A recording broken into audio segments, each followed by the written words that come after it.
rock to sit on.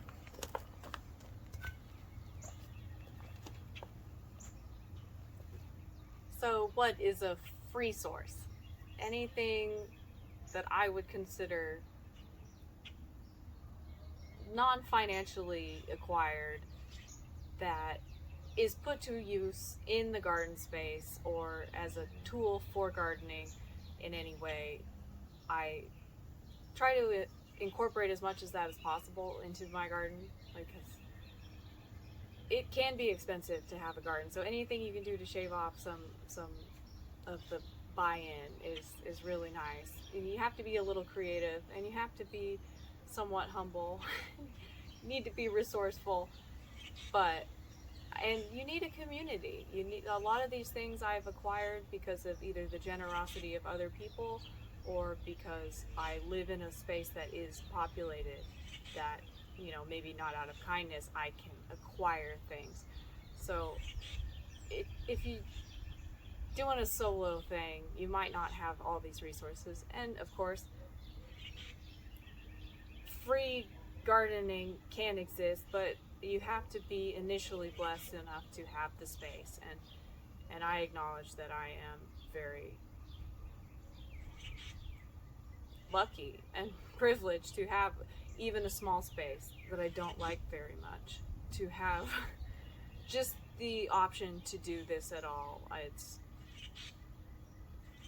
It's something that needs to be taken with gratitude, and I acknowledge that it's not a free hobby, but there are a lot of ways that you can get by for free or very cheap, dirt cheap, and I'd like to highlight those things because it does keep me going, because I don't have a lot of money either, and especially to just funnel into things that solve a problem maybe one time, just limited use investments I like to avoid as much as possible. So utilizing trash, utilizing stuff I already have, making the most of what I can get without giving money to Home Depot or some other, without giving money to a big box store or Amazon or some, just. So to make the most of the hobby without spending a lot, it's definitely worthwhile if you can afford the luxuries of the access to these things. And I definitely recommend it if you can. And if you're looking to save some money, then I hope some of this is useful to you. Here I've got my favorite free source, which is propagated plants. While I was staying in the other house, I took some cuttings. I definitely got some strawberries, which propagate easily through runners. Grabbed some of those. Also grabbed some mint. And I don't want any opinions about that. I'm going to plant mint in space. That's all you need to know. So, for anyone that wants immediate gratification, this is the best. Just uproot them and put them in. No seed starting, no purchasing anything. And especially with a plant like strawberries, where they will just continue to produce more and more, it's a no-brainer rather than buy them. I bought some last year, and they're here, and I will propagate those too. I don't know what kind these strawberries are, so there are some trade-offs. But for free, and it's just mixed in with all the other ones. I'm not gonna complain. So easy resource right there.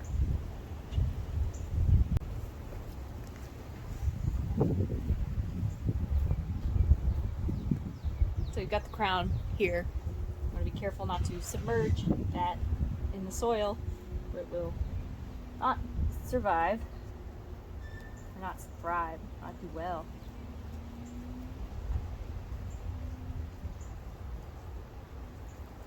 So I got 3 more strawberry plants out of this.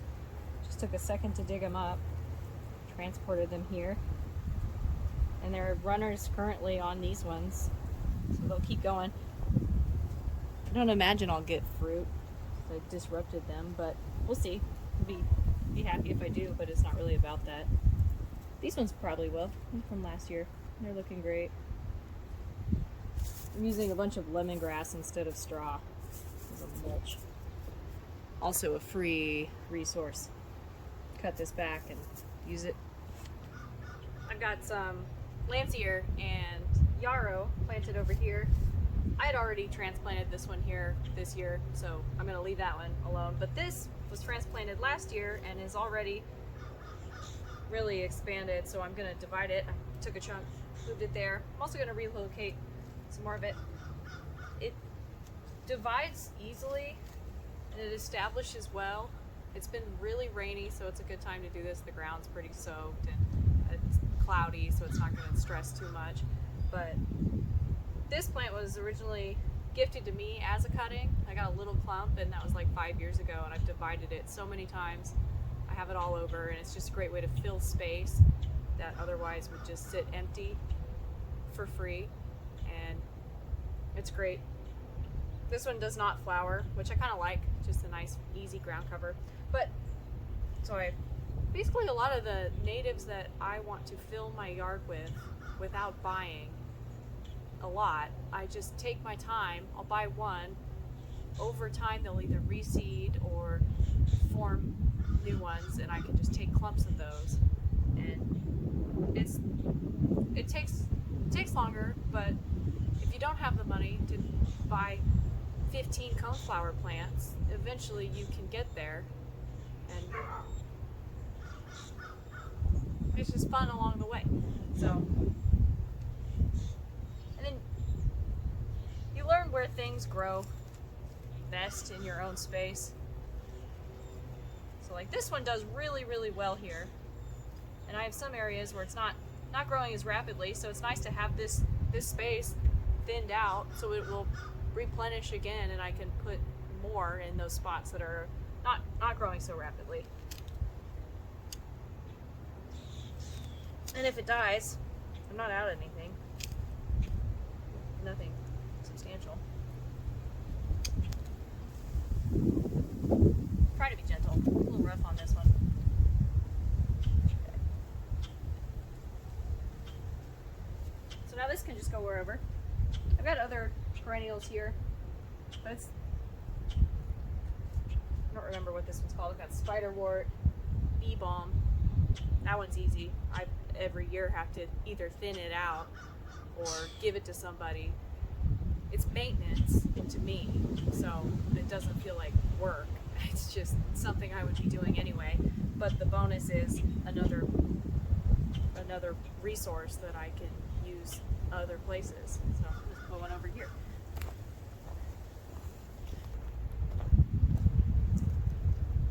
So here, this very happy yarrow, I'll probably divide again. I've already divided this once, but I don't need a giant one here. I'd rather have variety than massive plants. And so settle in there, fill it out, divide it again later. So here, my most necessary free source. This wood chip, all this mulch that I get free from the city. They have a facility, and every Saturday for most of the year I can go and fill up for free up to 30 gallons. So free for that. I pay $10 so I can get a truckload, which I just fill my van with as much as I can take for the season. I use this for compost, but more importantly, because I use this garden also for my dog. This is her racetrack, and we will never have grass again as long as the dog lives here. So I've just fortified the dirt with all of this wood chip, and it's made the space a lot nicer. The first 2 years we accepted never having grass and tried all sorts of solutions like rugs, coffee bags, all kinds of just, I wanted something softer.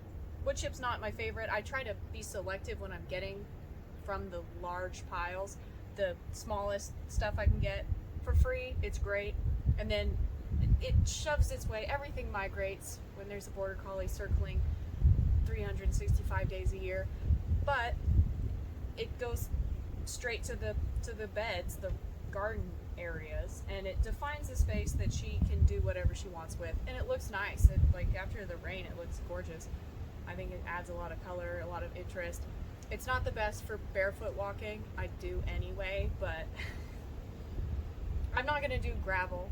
I'm not gonna do fake grass. It's just the most economical alternative for us to have to grass. Clover I don't think would hold up. And I don't want to pay for seeds. Like seeds for a thing that probably won't work anyway. So this has been great. I use it for the compost to add just a brown when there is not many browns to be had. And they also have compost at that facility, and in the past, my first beds were all filled with that, and since then I've been more selective about what I put in my raised beds. So I think I'm beyond that point. I am trialing the soil compared to my home soil just to see how they produce comparatively. Because last year I did a side by side, and the results were not good.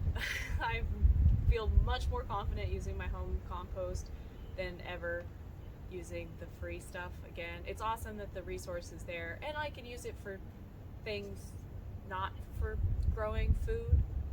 If I want to fill a hole that I don't need for gardening, it's nice. I can just have a bunch of soil, but it's not, it looks nice, but I wonder when everyone's lawn bags get thrown in a pile and sits, you don't really know what's in there. I find trash all the time. With herbicide use, I'm more hesitant to dive in and fill every bed I own with a mystery soil, because it could ruin my whole growing season. If I plant all my seedlings in there and they die immediately, I'm out a lot. So, but the wood chips, I don't think anyone's treating their wood with herbicide, so I feel confident having this here. It's not been an issue. This is our second year doing it, and I think she's happy with it. She has tough paws, but I do too. So we've not had an injury from the wood chips. She does like to chew wood though, so we had to kind of train out the desire to grab these and play with them. But it's been great. It saves me so much money. Otherwise, if I were buying mulch, which I don't think looks nice anyway, the spray painted mulch is just not, it doesn't feel good, it doesn't look great. This has performed super well, and I'm extremely happy. I can just get it anytime it thins out. I go on a Saturday and fill out some more. It's great. I'm grateful to have that in my city. It's my shame corner. It's my hoard. I am a leaf bag goblin that roams the streets in my neighborhood and grabs any of these I can find and lugs them back home, where they sit in this hideous section of my yard next to the compost pile. And I've been doing this for years, and I will not change. In fact, if I moved to the country, I would be sad that I can't do this anymore, because it's such an awesome resource, completely free. If you can let any shame and humility fall to the side while you rifle through the garbage in people's yards. But no looking back. I use these for compost. I use them just as a filler. If you've seen leaf towers, this is a great way to process these. I hit them with a weed whacker and distribute it across the tops of my raised beds as like a mulch. I use it just as a brown for the compost. They are abundant. They're not treated, just like there are grass clippings, and I usually am not going to grab those because people do spray whatever on their yards. And I've not seen any reason why someone would be treating their dead leaves. There is dog poop, there's trash. It's not free of any sort of hazard, but for what it is, they're amazing. And the bags, I use these bags if I can keep them dry enough. That's what I fill up at the compost facility. All of my wood chips, I put them in these bags after I've emptied all the leaves out of them. So anytime I can get these, I'm glad to do it. I've been out racing the city pickup trucks when they're going through on the compost pickup day and trying to fill what I can in the car before they get snatched up. I'm glad to have them. They're always practical, always useful, and they just sit here. You know, if I don't need them, I redistribute them. I like to leave the leaves in my yard, so I don't rake. I don't really have a resource for leaves on my own if I want to leave the ones I've got, so it's great to have an outside source that I could supply with, and cleans up the streets. They don't just have to sit there or blow away or get rained on and then explode. I see them all the time scattered around where they didn't hold up through the weather, and it's just harder for the city people to pick them up, so I'm doing a service.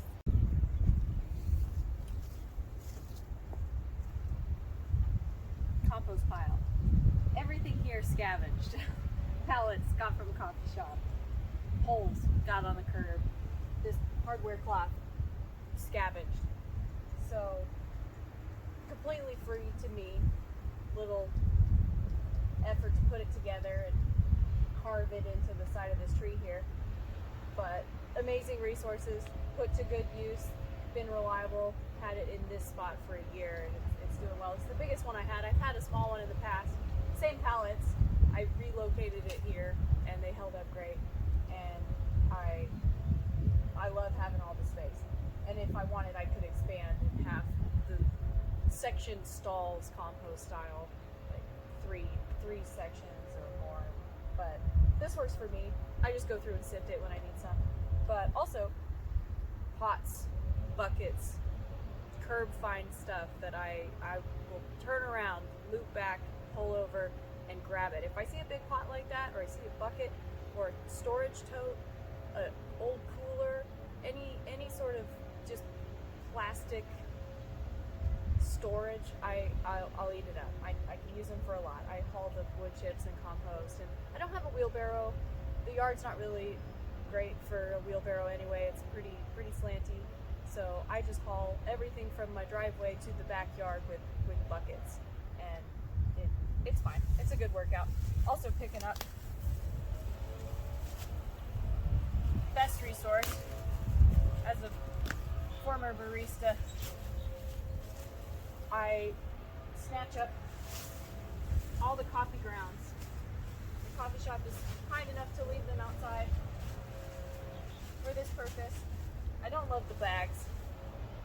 They pile up. I might use them to start like a no-dig style in-ground bed, just to block out keep weeds from growing. So I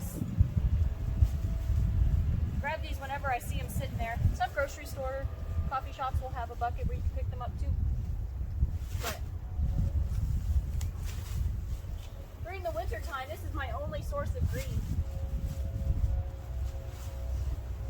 It's an organic coffee shop, which I love. There's filters, I just leave them. I'll have to pick out milk bottle caps sometimes, or pastries that get thrown in there because they're wrapped in plastic. But I get so much.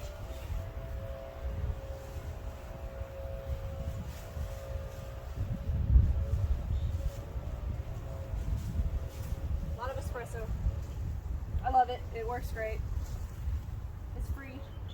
And it saves it from the trash. I'm happy to have it. Coffee garden. Iconic gardener free source. Harvesting rainwater. Utilizing excess to save for later when there is not an abundance. I paid nothing for the barrel. Paid $30 for the kit, so not completely free to get set up, but once you do, you have just an endless supply that will continue to pay off. So free resource, not free to get going. Totally worth doing if you can afford the space and eyesore. It's absolutely high payoff, especially where I live. When we get really heavy rain, this thing can fill up. And then when it does not rain, again, I don't have to rely on city water, saving money.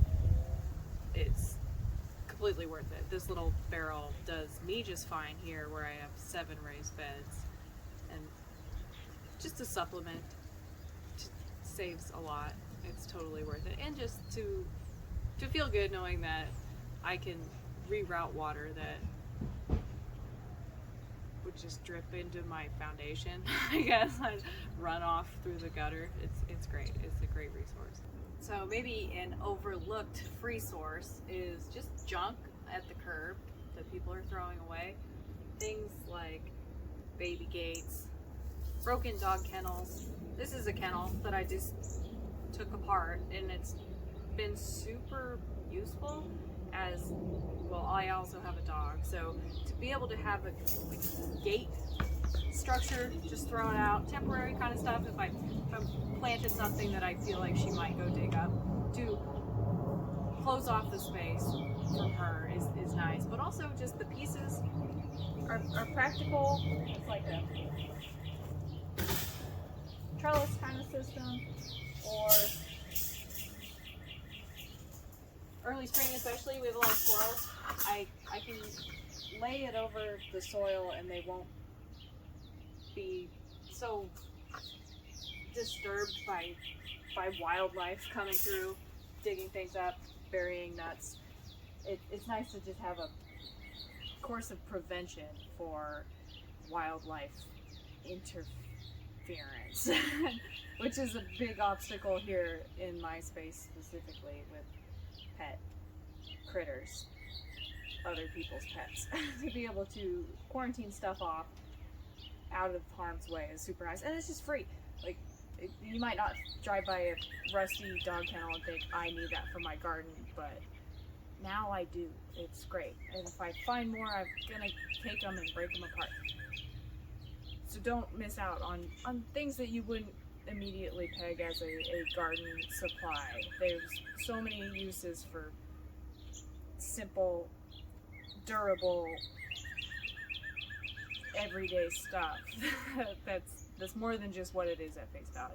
There you have it. Those are my favorite free sources that I have put to work in my garden from personal experience. Very, very glad to have those. And I know there's a few more. I have a few other things that I could definitely compile into another video, so stay tuned for that. But if you've made it this far into this video, I just want to sincerely thank you. I'm so grateful for anyone that could give me their time and give me the opportunity to share. If it's helpful to you at all, I'm so happy, and I love to continue doing that.